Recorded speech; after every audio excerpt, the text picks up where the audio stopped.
So this is going to kind of be like a follow-up on one of my videos here where I was trying to put a video together for our first start into rotational grazing. We have more cows than we had pasture for, so I had a little over 3 acres here for cattle, and I had 8 cows running on this. We moved them last night, so it hasn't recovered. This is what's going on here. It's pretty desolate.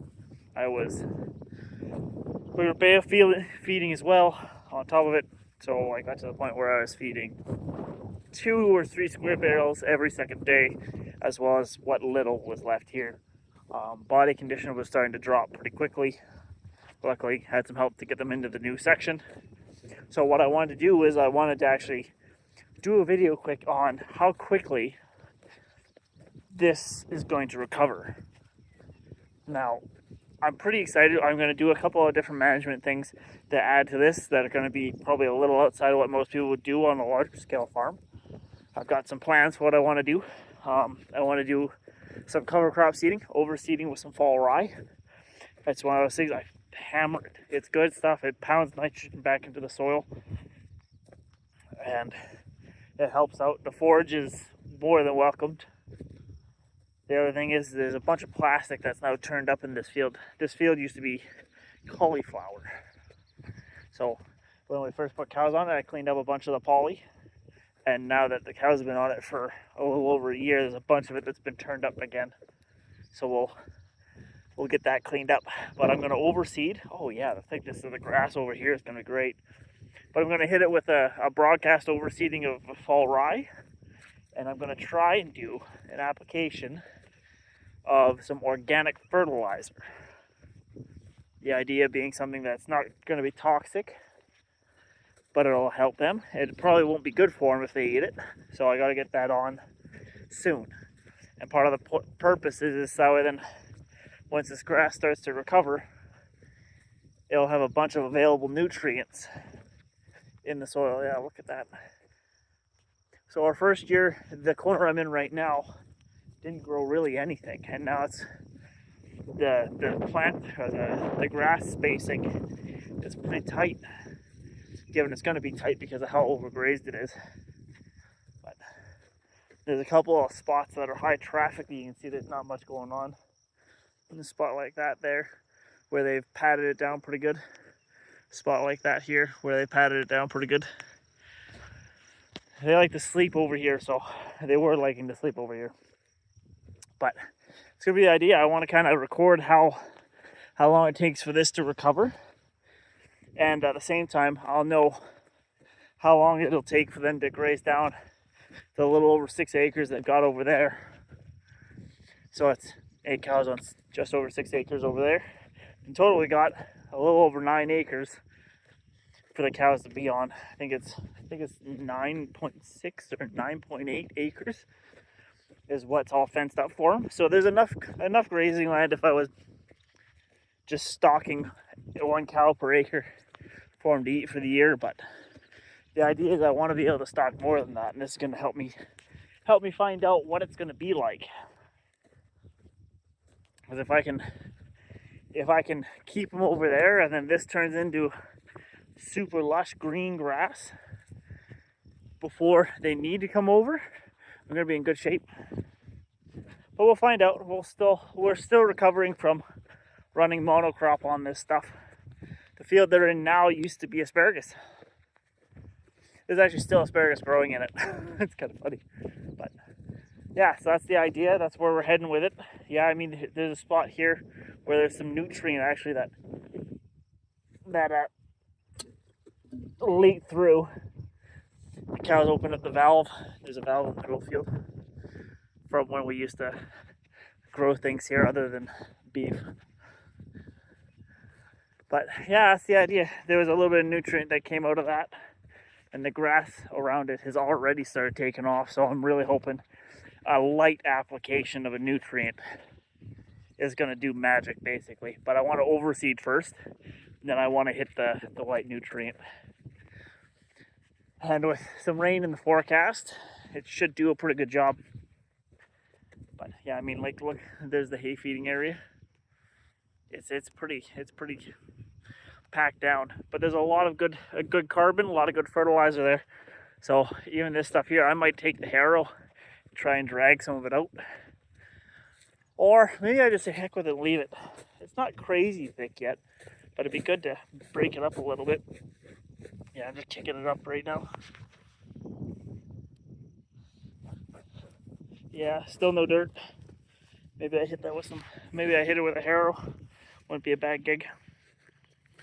Anyways, I'll keep you guys, well, I won't keep you updated. I'll post it when I've got all these videos put together and collaged. And these logs here, I put them here to try and keep them scratching on the fence, because the fence is super stretched out. I'll show you here. I don't know how well you can see that, but it's pretty stretched. There's some of these posts where there's like 7 staples to one line, just trying to keep it tight, and they just keep stretching it. Oh well, it is what it is. I put these logs in here, and you see that? You see how that's as high as it is? That's how I didn't get that head. And it worked. It worked pretty good, but I mean, like, look at this stuff. This knurl, good and smooth from them scratching on it. But anyways, we'll just keep on pitter patter and doing what we do. This is a side project outside of the cherry orchard, so. But I figured I'd do some videos on it. We're gonna try and do something with it. Yeah, look how barren that looks compared to that. Anyways, so we set up our rotation on rotational grazing. We're getting a start. We're gonna try. We're not doing this to be, I mean, I don't want to sit here and be like, I'm not doing this to be environmentally friendly. I'm doing it because everyone says you can increase your stocking rates. So instead of buying more land or trying to lease more land, I'm going to change how I manage it, because that sounds significantly cheaper. Anyways, I wanted to kind of, this part here is just me talking about where it's at right now. So I wasn't able to get any nutrient on. So on day 2, grass was already starting to move, which was wild. I thought I was going to have 10 to 14 days of the grass basically stagnating after being overgrazed. And now, so it's not moving like it's in full growth cycle, but it moved enough that I looked at it and I went, shit, I don't want to push that back any further. So instead what I did, I overseeded with cover crops. I went and I did 200 pounds in the hopper of the broadcast seeder of seed, and 55 pounds of that was oats, about 35 pounds of that was sunflowers, and I intermixed it, and the remainder was fall rye. So the entire field should be sporadically planted with rye and sunflower, or not rye, with rye, sunflowers, and oats, mainly rye though, or fall rye anyways. So that's the gig, that's the idea, that's what we're gonna try. Now before I fire this thing on, I'm going to clearly just update you on what I think. So we're at day 4 now, I think, day 4. They went in on the 26th. Oh, it's the 5th day now. So 5 days in, and some of the grass is really starting to push. Like, I can look in and I can see some of these things are already 6 inches. So that's really good. Not much of it is. It's just the occasional patch of grass has 6 inches of growth on it where it's one stem that's 6 foot. That's really good. So I think I got it in time, got the seeding in time. I needed to put, if I was going to put the fertilizer down, I was going to need to put it probably the same day.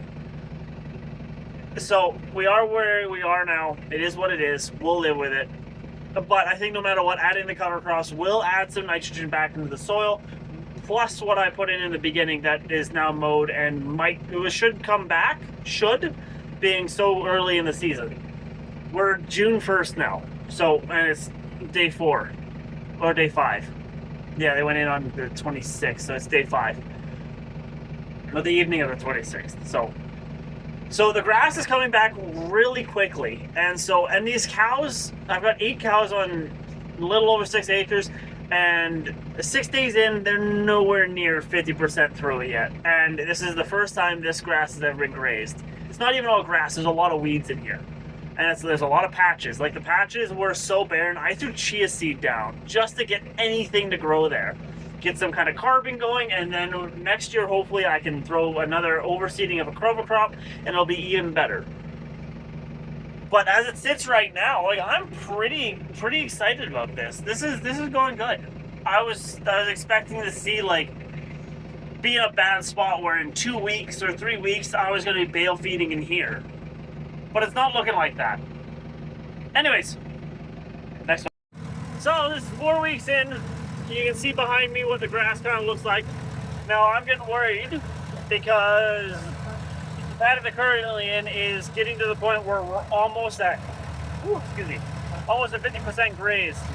So I'm out here right now. I'm laying down diluted molasses mixture, and then we're about dusk, so it'll stick around for a little bit. It won't just straight up evaporate, which will be good. It'll help. So what we're doing is we're putting energy straight to the ground. Well, at the grass that's sprouting and all that jazz. So we'll see what it does. Hopefully it just starts taking right off.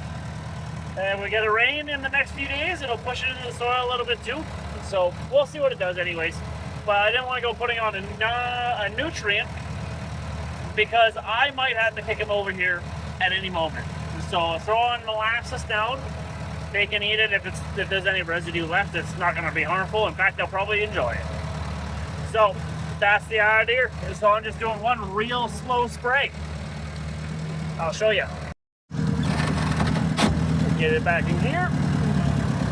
So you can see there's my IBC tone spray tank that I put on front. You can see there's not much full rye that I actually took. So we bought that full rye and it ended up being significantly lower quality than we wanted. So this is my switch for it. There we go. So I don't know if you can see it or not. You probably can't, but it's on. Now all we're aiming for, you see my tire press in the last one. We just want a little bit, oh yeah, you can probably see that. A little bit of overlap. You can see it's a little dark. So we're not putting it on very heavy. I only put 150 gallons in here and I put in about 5 liters worth of molasses. And yeah, we're just doing our thing. But you can see it's mostly, there's a ton of weeds. It's pretty sparse actually in here. So we're gonna try and get this stuff to move. Hey, look, there's one fall rye right there. Hey, little guy. Yeah. So we hit this with broadcast seeder with quite a bit of seed, and I got almost nothing from fall rye sprouts. That sucks. I mean, there's sporadically stuff everywhere, but it's not much of anything. So we're gonna hit the native grass and the native weeds. They'll eat it. And hope for the best. Because like I said, this is a nutrient we can put down. It's energy that the plants are going to use up right away. Yeah, it's energy that plants are going to use up right away, and it's safe for the cows to eat, even if there's any residue. I was contemplating hitting it with some organic fish fertilizer, but they're saying 3 to 4 days, and then best practice is 7. I'm worried that if I have to kick him on in here within the next week, it's going to be very lacking. So, I mean, I don't want to start bale feeding this soon, but I think I'm going to have to. I think I'm going to keep him over there. And because I bought the molasses, I'll do a dilution and I'll put it on some really old hay, like poor quality hay. So they'll eat it, they'll get some energy out of it, and then they'll keep on grazing at the same time. So we're going to double up on it so I can give this pasture as much time as possible and give it the best chance we can. That's the plan. I mean, it's funny, I don't really have anyone. I don't have anyone in my ear telling me what I need to do on this stuff, so I'm just doing it, hoping for the best. I mean, this section of this pasture, actually where I am right now, tons of grass. It's just super short. It's just starting to work its way through. So this is probably going to be a section that's really going to benefit from this. But I think what I showed you back there, where it's really sparse and weeds, that's not going to benefit much. Anyways, hopefully the next video will be a positive result, and it's not me throwing the cows in and it ain't ready for it yet. We'll see. So I wanted to do a 2-day update after doing that little bit of spray. It's a good thing I used molasses because we have to move those cows today. Unfortunately, they started to just break out, which sucks. So you can see it's very low and patchy. There's not much actual growth in some of this, but there's areas of this that are going to be really good. So what I'm going to do is we're going to kick them over, bale feed, and hopefully that other pasture has some more time to graze, and we can just kick them back and forth as they start to get antsy. Just gotta do what we gotta do, I guess. It sucks because I wanted to give this some more time, but it'll work. It is what it is. But these are the struggles of learning the hard way. Moving cows over into that 3-acre section. That was being a little rude. She's doing good. Wideness, and they're coming in good. There's Mr. Problem. He was escaping all the time. The other one that liked to escape is way over there. Oh shit. So now I just kind of wanted to show you guys what this second pasture looked like. The first one we moved them to. There's lots of this stuff that's still pretty long, but for the most part, everything's been hit at least a little bit. You can see there's the hayfield where we had our wedding. We're supposed to be cleaning that up right now, but instead we're moving cows.